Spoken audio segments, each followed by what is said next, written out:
हरे कृष्णा दोस्तों, मैं अपने चैनल चलते चलते 802 और खबर पोटली पर आप सबका हार्दिक अभिनंदन और आभार व्यक्त करता हूं अब अपने सभी दर्शकों और सब्सक्राइबर के प्रति। दोस्तों, आपको याद है, जैसा कि आप जानते हैं, दिल्ली की सत्ता जो है बदल चुकी है।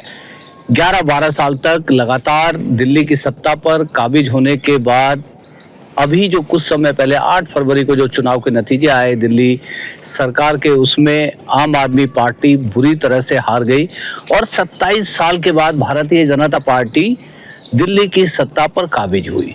उससे पहले कुछ घटनाक्रमों को याद करिए कि जब जब आम आदमी पार्टी के मुखिया, आम आदमी पार्टी के संयोजक अरविंद केजरीवाल या मनीष सिसोदिया पे किसी तरह का संकट आया तो वो लोग कहाँ जाते थे? या तो राजघाट पे जाते थे, बापू की समाधि पर महात्मा गांधी को श्रद्धा सुमन अर्पित करते थे, और जब मुसीबत टल जाने के बाद कहाँ जाते थे? मुसीबत टल जाने के बाद जाते थे सीधे कनॉट प्लेस, हनुमान मंदिर। तो दोस्तों, जब कोई मुसीबत आती थी, कोई राजनीतिक क्राइसिस आता था, पॉलिटिकल संकट आता था, तो ये दोनों व्यक्ति दौड़े भागे हुए पहुंचते थे महात्मा गांधी की शरण में। और इन्होंने अपने मुख्यमंत्री आवास से और अपने आम आदमी पार्टी के सभी दफ्तर और जगहों से महात्मा गांधी की तस्वीर को सिरे से गायब कर दिया। आज ये लोग हल्ला मचा रहे हैं कि भारतीय जनता पार्टी ने B.R. अम्बेडकर साहब के फोटो को और भगत सिंह, शहीद आजम भगत सिंह की फोटो को रिप्लेस कर दिया अपने नेता प्रधानमंत्री नरेंद्र मोदी के साथ और राष्ट्रपति महोदया द्रौपदी मुर्मू के साथ, और बीच में लगाई उन्होंने महात्मा गांधी की फोटो। और कल से ये प्रलाप चल रहा है, B.R. अम्बेडकर का ये अपमान नहीं सहेगा हिंदुस्तान। दोस्तों, शहीद आजम की शहादत को हिंदुस्तान में कोई इनकार नहीं कर सकता। उसी तरह से बाबा भीमराव अंबेडकर के योगदान को भारतीय राजनीति में कोई नकार नहीं सकता। दोनों अपनी अपनी जगह पर पूजनीय है, आदरणीय हैं, मगर क्या महात्मा गांधी को हम नकार सकते हैं? 100 से अधिक देशों में महात्मा गांधी की कहीं ना कहीं पर मूर्ति लगी हुई है, स्टैचू लगी हुई है, या कहीं ना कहीं किसी न किसी मार्ग का नाम जो है महात्मा गांधी के नाम पर है। उस महात्मा गांधी को आम आदमी पार्टी ने इतनी बेशर्मी से अपने सभी कार्यालयों से और इवन जो है मुख्यमंत्री के ऑफिस से भी गायब कर दिया। तो बाबा साहब के अंबेडकर के सम्मान की बात तो आम आदमी पार्टी कर रही है, पर जो पिछले 11-12 साल से उन्होंने राष्ट्रपिता महात्मा गांधी का जो अपमान किया है, उसके ऊपर कोई बात नहीं कर रही है। तो दोस्तों, क्यों आम आदमी पार्टी ने महात्मा गांधी को अपने कार्यालयों से, मुख्यमंत्री के ऑफिस से उनकी तस्वीरों को गायब कर दिया? क्योंकि महात्मा गांधी कहते थे, शराब शरीर ही नहीं आत्मा का भी नाश करती है। जिन पार्टियों को अपने वेलफेयर की स्कीम्स को पूरा करने के लिए शराब के राजस्व का सहारा लेना पड़े और शराब की ऐसी नीतियां बनानी पड़े, और उन नीतियों में बताया जाता है कि बहुत बड़े पैमाने पर भ्रष्टाचार हुआ, और कहा जाता है, मैं इसकी पुष्टि नहीं करता, है जांच का विषय है, कहा जाता है कि उस पैसे से गोवा का चुनाव लड़ा गया। तो महात्मा गांधी की फोटो ये पार्टी वाले, आम आदमी पार्टी की विचारधारा वाले लोग क्यों लगाएंगे? क्योंकि इनको तो शराब का कारोबार करना है, और महात्मा गांधी तो शराब के जो है विरोधी थे, और वो तो हमेशा जिन्होंने हमेशा ये बात कहा कि भाई शराब शरीर ही नहीं आत्मा का भी विनाश करती है। उसी तरह से आम आदमी पार्टी के संयोजक और जो बड़े जो लीडरान हैं, जो संयोजक हैं, जैसे अरविंद केजरीवाल और जितने भी लोग हैं बड़े बड़े, जो अरविंद केजरीवाल साहब के कोटरी के सदस्य हैं, इन सब ने कहीं ना कहीं महात्मा गांधी की विचारधारा को ताक पे रखकर शराब की विचारधारा को अपनाया और शराब की एक ऐसी नीति बनाई जिसकी चपेट में पूरा दिल्ली जो है उस टाइम त्राही त्राही कर रहा था। हाँ, शराब पीने वाले लोग जरूर मजे में थे, एक के ऊपर एक फ्री मिल रही थी, और जिस तरह से उस दौर में इन लोगों ने शराब और नशाखोरी को बढ़ावा दिया, वो ये बात नहीं करते हैं और बात कर रहे हैं कि बाबा साहब का जो है सम्मान में कमी आई।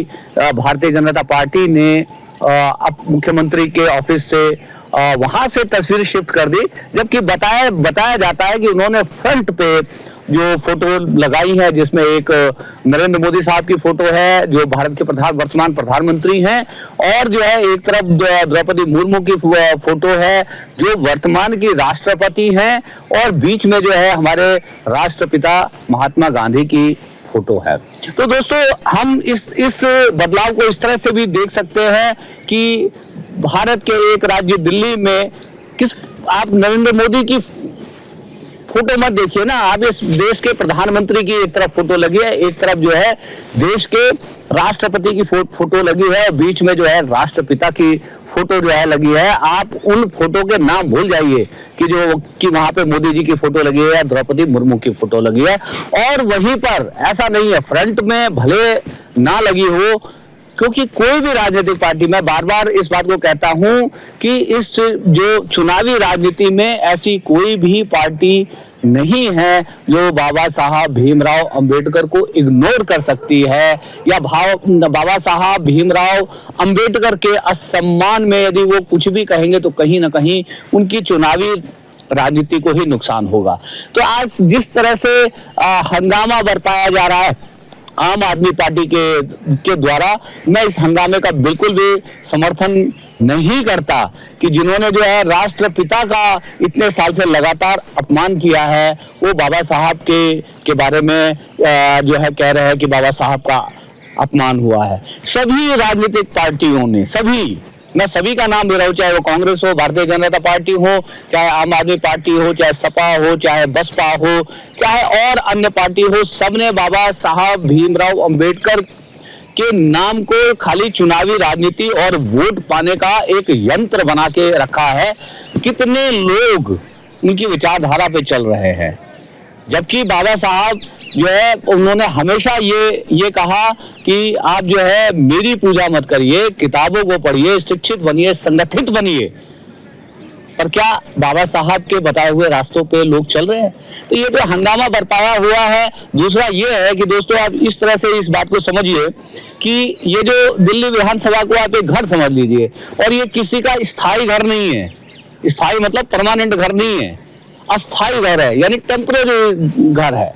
15 साल तक लगातार शीला दीक्षित ने यहाँ पर राज किया, उसके बाद लगातार 11-12 साल तक जो है अरविंद केजरीवाल ने राज किया, और उससे पहले भारतीय जनता पार्टी ने भी दिल्ली पर राज किया, और 27 साल के बाद जीत का सूखा खत्म करके अब दोबारा से सत्ता पे काबिज हुई है। तो कहने का मतलब यह है कि भाई ये घर को आप ये समझ लीजिए कि ये जो विधानसभा है इसको आप घर समझ लीजिए, और इसमें जो पॉलिटिकल पार्टियां आ रही है उनको आप किराएदार समझ लीजिए। तो हर किराएदार अपने घर को अपनी कृतियों से सजाएगा, अपने जो है प्रतीकों से सजाएगा। वो पिछला जो किराएदार था उसके प्रतीकों को कैरी फॉरवर्ड करे ना करे, वो नए किराएदार की जो है मर्जी है। तो अभी जो है इस विधानसभा के जो किराएदार है या जो काबिज हुए हैं वो भारतीय जनता पार्टी है। तो निश्चित रूप से वो अपने जो बड़े जो लीडर है, नेता है, उनके जो है फोटो लगाएंगी, वो अपने घर को, अपने ड्राइंग रूम को अपने हिसाब से जो है सजाएंगे। आपके हिसाब से क्यों सजाएंगे? तो ये खाली विशुद्ध राजनीति हो रही है। किसी को बाबा साहब अम्बेडकर से जो है कोई लेना देना नहीं है। सबको अपनी राजनीति की रोटियां सेकनी है। आम आदमी पार्टी भी अभी यही कर रही है, और यदि आम आदमी पार्टी यदि ये नहीं कर रही है तो आम आदमी पार्टी के संयोजक अरविंद केजरीवाल, मनीष सिसोदिया और जो अभी लीडर ऑफ अपोजिशन आतिशी जो है मार्लेना, ये सभी जो है इन्होंने जो महात्मा गांधी का अपमान किया है उसके लिए इनको सार्वजनिक रूप से क्षमा मांगनी चाहिए। उसके बाद जो है ये किसी और जो हमारे जो मतलब विभूति हुए हैं, जैसे भी बाबा साहब भीमराव अंबेडकर या शहीद आजम भगत सिंह या किसी और के मान असम्मान के ऊपर बात करने का हक होता है। पहले जो आपने राष्ट्रपिता का जो अपमान किया है, उस राष्ट्रपिता के अपमान के लिए आपको सार्वजनिक रूप से माफी मांगनी चाहिए। बाकी ये पॉलिटिक्स बंद करिए। तो दोस्तों ये हमारा ख्याल था, मेरे ख्यालात थे इस बारे में जो अभी ये हंगामा बरपा हुआ है, जिस हंगामे के पीछे विशुद्ध राजनीति है, इसके अलावा कुछ नहीं। बातचीत यदि अच्छी लगी हो, समझ में आई हो, चैनल अब तक यदि सब्सक्राइब ना किया हो तो सब्सक्राइब कर लीजिएगा। और आपको लगे कि मैंने जो बात करी उसके ऊपर आप भी कुछ खट्टी मीठी पॉजिटिव नेगेटिव कुछ भी बात आप लिखना चाहें तो कमेंट बॉक्स में लिख भी दीजिएगा।